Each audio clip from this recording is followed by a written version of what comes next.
This is Deliverable 4, the team final project presentation for team GT-MKSM. I'm the project manager, Sebastian Jaramillo. The developers are Michael Gilreath, Christopher Landry, and Miles Lefkowitz. The QA is Kevin Lee. Our team was tasked with addressing the issue of social determinants of health. Social determinants of health, or SDHs, are conditions in a patient's environment or community that can have an indirect negative influence on medical outcomes. Our task was to develop an application that can connect patients that are identified as high risk for a particular SDH with public or charitable resources that can assist these patients in overcoming those challenges. Our team's specific direction was to develop a FHIR-based application that was physician-facing, that would identify patients through their electronic health records that are high risk for social determinants of health, and then using other information contained in the electronic health records, find local resources to assist that patient. The idea that SDHs can impact a patient's medical outcomes is not a new one. The timing for developing an application as described here is ideal, though. The timing has been motivated by the passage of the Patient Protection and Affordable Care Act of 2010. Prior to PPACA, the only insurance model was fee-for-service. PPACA allowed for a different type of reimbursement model called accountable care organizations. Under accountable care organizations, there is a financial incentive for medical providers to keeping a patient healthy rather than just delivering fee-for-services. Under a fee-for-service model, there was little to no incentive to take the time to identify SDHs in a patient. In fact, every moment spent collecting information regarding SDHs was a moment that could not be billed to the insurer. PPACA changed that by reimbursing accountable care organizations for the number of patients that they keep healthy. For the purposes of the group project of this course, our team treated the assignment as a proof of concept and thus focused and narrowed the scope and made some simplifications of the application. We focused on a single SDH that related to transportation. We focused our analysis on small geographic regions, first Georgia and later to Massachusetts. A broader application would be one that focused on all 50 states. We identified a relevant metric that could be used to identify individuals that are at high risk for the transportation SDH. And we found a single manner to provide relevant information to the medical providers that would be treating these patients. Despite challenges throughout, our team has made steady and consistent progress on the app development. Our mentors at the CGC have provided direction and guidance throughout the process. Our mentors at the CGC have coordinated our plans for deploying our application to them.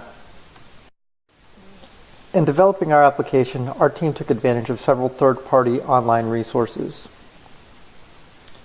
One of the most important tasks of developing our application was identifying the appropriate metric to identify a patient as having high risk for transportation SDH.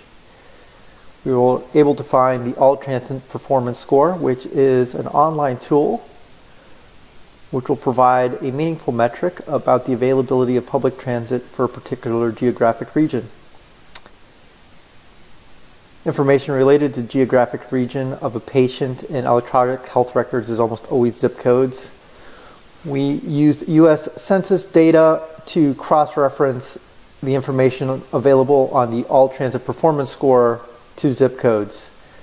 We wanted to identify those metrics at the most granular level available and then aggregate it to an average score for a zip code. As well, at the direction of our CDC mentor, we took advantage of a tool called PrayPair, which would confirm whether a patient is truly at risk for a particular social determinant or not. As well, our CDC mentor directed us to Aunt Bertha, an online tool that will identify local and public charities that might assist a patient.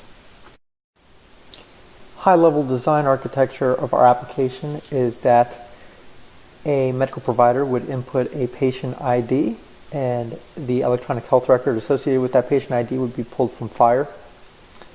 It would be analyzed, and the zip code would be compared to the relevant metric using some business logic and our database of transit scores by zip code. If the threshold was exceeded and the patient was determined as being at risk for the transit social determinant of health, a prepare questionnaire would be presented. The medical practitioner would administer the survey questions to the patient to identify if he was truly at risk for the social determinant of health. If the answer was yes, Aunt Bertha would be referenced to identify local charitable resources available to assist the patient. After aggregating transit performance scores across Georgia, our analysis revealed shortcomings in the data. Specifically, it would be challenging to not identify all patients in Georgia as being at risk for transit. Almost all transit scores for zip codes in Georgia are bunched at 0. Very few zip codes deviate meaningfully from the bottom of the metric. At this point, our team chose to do a second analysis of zip codes across Massachusetts, which, as you can see by the histogram, have a better spread and variance amongst zip codes. This would allow us to provide more relevant and meaningful information. We have developed a simple physician-facing user interface which allows a medical practitioner to enter a patient ID. After the patient's electronic health record is pulled via FHIR, the zip code in the record is compared to the transportation metric, and if that zip code meets a certain threshold, the patient is flagged as being at risk for social determinant of health. A single question from the prepare questionnaire is presented, and the medical professional is directed to administer the question. If the patient is confirmed as truly being at risk for the transportation social determinant of health, and Bertha results are returned, providing a listing and information related to charitable and public services that can help the patient overcome any challenges that may be presented by the transportation SDH in complying with medical direction. Beyond the proof of concept that our team has developed, there are several potential opportunities for improvements. The first improvement could be to expand the functionality of the application, which currently only considers Georgia and Massachusetts, to all 50 states. A subsequent improvement could be to expand functionality from just considering the transportation SDH to the other 11 SDHs identified by the CDC.